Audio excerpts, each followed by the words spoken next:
Hello, কেমন আছেন সবাই? আশা করছি সবাই ভীষণ ভালো আছেন। আবারও আপনাদের জন্য একটা নতুন কেকের ভিডিও নিয়ে চলে এসেছি। আমার আগের বানানো কেকটা সবাই ভীষণ পছন্দ করেছেন, তো সবাইকে অনেক অনেক থ্যাংক ইউ। আজকে আবারও একটা নতুন ধরনের কেকের ডেকোরেশন নিয়ে চলে এসেছি আপনাদের সাথে। আজকে এই কেকটা যে আমাকে অর্ডার দিয়েছিল, সে প্রথমে কিন্তু আমাকে কেকটা অন্যরকম বানাতে বলেছিল। তো যে কেকটা সে আমাকে প্রথমে বলেছিল, সেই কেকটা কিন্তু অনেকটাই কাটিং করে ফেলে দিতে হতো। মানে সে যেরকমটা চাইছিল সেই শেপসটা আনার জন্য কেকটা কিন্তু অনেকটাই কাটিং করে দিতে হতো। আর 1 পাউন্ডের কেকের অর্ডার দিয়েছিল, কেকের সাইজ কিন্তু অনেকটাই ছোট হয়ে যেত। তো আমি সেটা তাকে জানাই। তারপরে সে আমাকে রেফারেন্স পিকচার হিসেবে আরো বেশ কয়েকটা কেকের ফটো পাঠায় যে এগুলো করে দিতে পারবো কিনা। তো আমি বললাম যে হ্যাঁ, করে দিতে পারবো, তবে একটু আমার মতো করে করব। আমাকে প্রত্যেকটা কাস্টমারই যখন কোনো ফটো দেয় রেফারেন্স পিকচার হিসেবে, আমি কিন্তু সবাইকেই বলে দিই যে এটা কিন্তু আমি আমার মতো করে একটু চেঞ্জেস করব। এবার যদি সেক্ষেত্রে কেউ বলে যে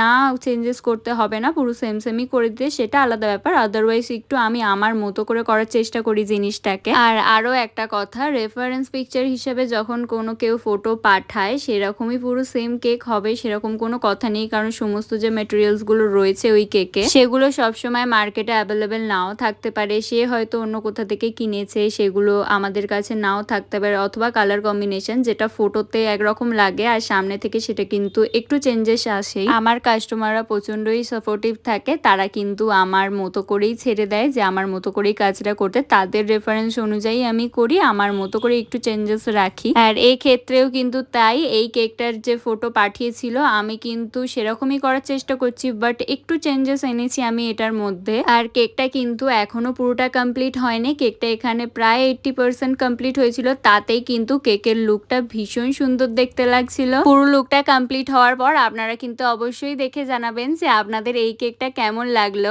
আর আমার কাছে যারা যারা কেকের অর্ডার করতে চাইছেন আমাকে কিন্তু ইনবক্স করতে পারেন, আমি আপনাদেরকে ডিটেলস প্রোভাইড করে দেবো। আর অথবা আপনারা যদি চান বাজেটটা আমাকে বলে দেবেন, আমি কিন্তু সেই বাজেটের মধ্যেই আপনাদের কাজ করে দেওয়ার চেষ্টা করব। আপনারা যারা যারা থিম কেক নিতে চান, থিম কেকের কিন্তু খরচা একটু বেশি পড়ে, তাই এই জিনিসটা যারা বোঝে, আমি জানি তারা এগুলো নিয়ে আর কিছু বলে না, কিন্তু যারা বোঝেন না, মানে থিম কেক নিতে চাইছেন অথচ কম বাজেটে নিতে চাইছেন, সেই ক্ষেত্রে কিন্তু সেটা করা একটু চাপের হয়ে থাকে। তাই আমি এক্ষেত্রে একটা সাজেশন দিয়ে থাকি যে আপনাদের বাজেটটা কি আছে আমাকে একটু বলবেন, আমি তার মধ্যে জিনিসটা করে দেওয়ার চেষ্টা করব।